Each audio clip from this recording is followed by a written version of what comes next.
morning, ma'am, chairperson. Good morning, co-chairperson. Good morning, colleagues and professors. My name is Dr. G.V. Anurag, and today I'll be presenting a paper that is comparison of autorefraction, cycloplegic autorefraction, retinoscopy, and subjective verification in hypermetropes in an OPD setting. Under the guidance of Dr. Prabhakar Shastri, sir. There are no financial disclosures and there is no conflict of interest in my study. So coming to the introduction, refractive errors or ametropias are anomalies of the optic state of the eye which cause an imperfect focus on the retina, which leads to a poor quality of the final image formed. Now, hypermetropia particularly is a refractive condition of the eye where parallel light rays coming from infinity are focused behind the neurosensory retina when accommodation is at rest. Cycloplegic retinoscopy and subjective verification remain the gold standard for measuring the refractive status here. It was seen in studies that in India, more than half a diopter of myopia or hypermetropia is seen in adults in almost 53.1%.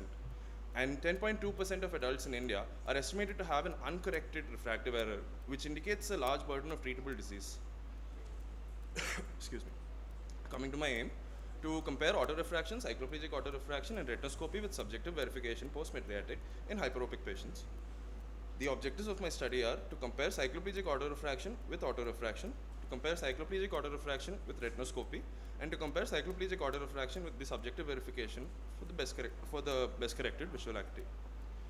My materials and methods. The study design is a cross-sectional observational study. My study design is a cross-sectional observational study. My study period was from May 2023 to August 2023. The study setting was OPD of the Department of Ophthalmology, Andhra Medical College, Visakhapatnam. And the study population were patient attending OPD with the refractive error of hypermetropia. This will be defined in the next slide. My sample size was 70 eyes of 35 patients examined.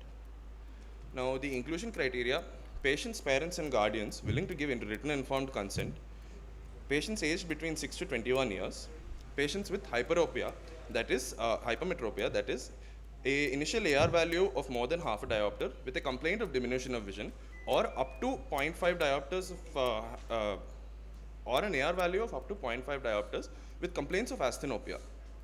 Now, exclusion criteria: patients with cylindrical errors of more than or greater than equal to 1 diopter of cylinder on autorefraction, patients with known ocular pathologies, patients with known history of contact lens use, and patients with any antecedent history of trauma, recent or remote. The autorefraction was done using Grand Seiko autorefractor GR3300K. The retinoscopy performed was done using a Heine Beta 200 streak retinoscope. The cycloplegic used was homotropium 2% eye drops, instilled 2 times, 5 minutes apart. My methodology: for this study, 70 eyes and 35 willing patients were studied. Written informed consent from the patient, parent, and parent or guardian was obtained. Demographic data was collected. Uncorrected vision, slit lamp examination of anterior and posterior segment with +9 TD was performed. Next, routine AR and SV were performed, followed by cycloplegia, which was instilled followed by cycloplegia, which was done using homotropium 2%. Now, retinoscopy and cycloplegic AR are performed after about 1 hour. Now, in the next visit, that is 3 days later, subjective verification was done for the best corrected visual acuity. Data is collected from the patient documentation and tabulated in MS Excel. Data analysis: the data collected was tabulated and analyzed in Microsoft Excel and SPSS version 20 respectively. The paired t-testing was done to compare the data for the mentioned variables. Now, coming to my results, in my study, 70 eyes and 35 patients were included. Demographic details were studied and they showed that the sex distribution has a slight male preponderance of 57%, whereas the female preponderance shows 43%.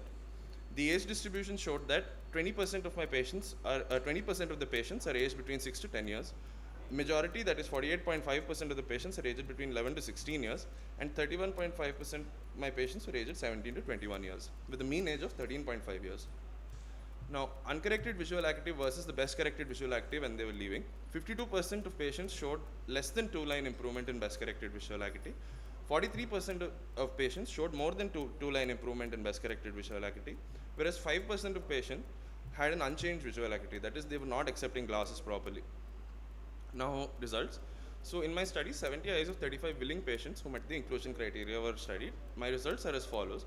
When we compare cycloplegic autorefraction with autorefraction, a mean difference of 0.73 diopters plus minus 0.32 was seen to a p-value of 0.0049. On comparing cycloplegic autorefraction with retinoscopy, a mean difference of minus 0.49 diopters was seen, plus minus 0.38, with a p-value of 0.0083. On comparing cycloplegic autorefraction with subjective verification, the mean difference was seen to be 0.125 diopters, plus minus 0.35, with a p-value of 0.65.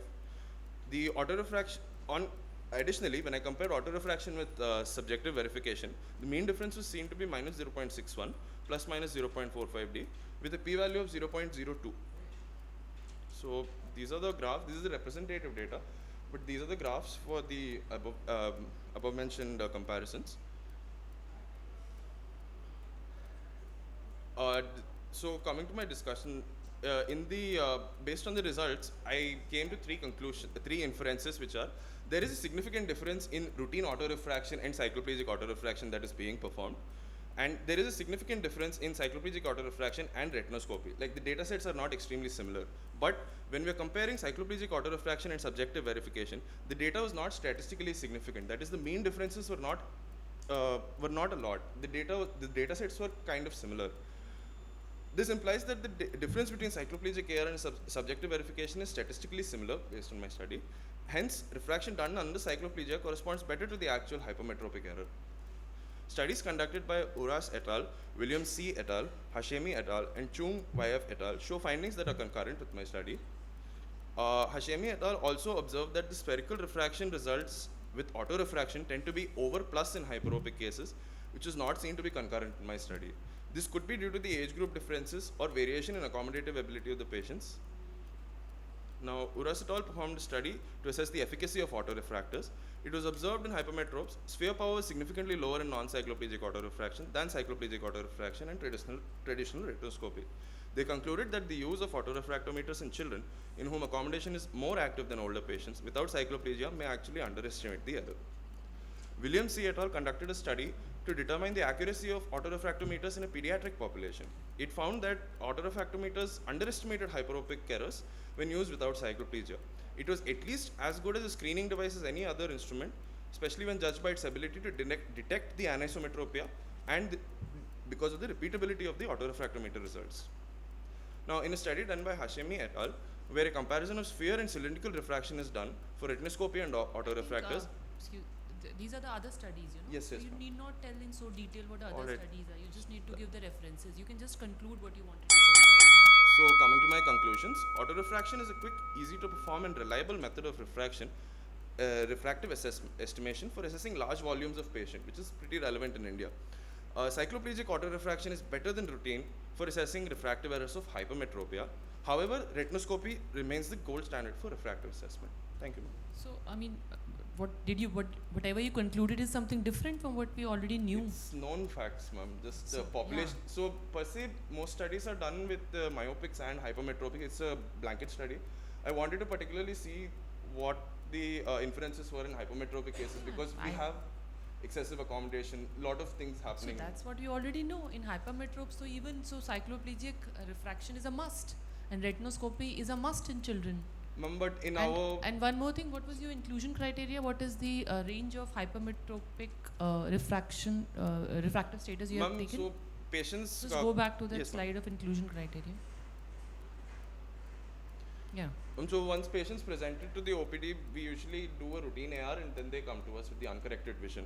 So patients complaining of diminution of vision with more than 0.5 diopter on the AR, or patients who are having a plus 0 to plus 0.5 error, but they were not complaining of diminution of vision. They were having asthenopic symptoms like headaches, eye pain, etc. So even who were not complaining of diminution of vision, but when you did the visual acuity and you saw that there is, and you did the refraction, and you find out it's plus 0.5 spherical error, even if the patient is not complaining with headache and eye ache. Yes, ma'am. Patient per se thinks his vision is perfect. Okay. So why did you not include patients who had, there are many patients who are hypermetropics who do not have asthenopic symptoms, especially children. They adjust very well to that.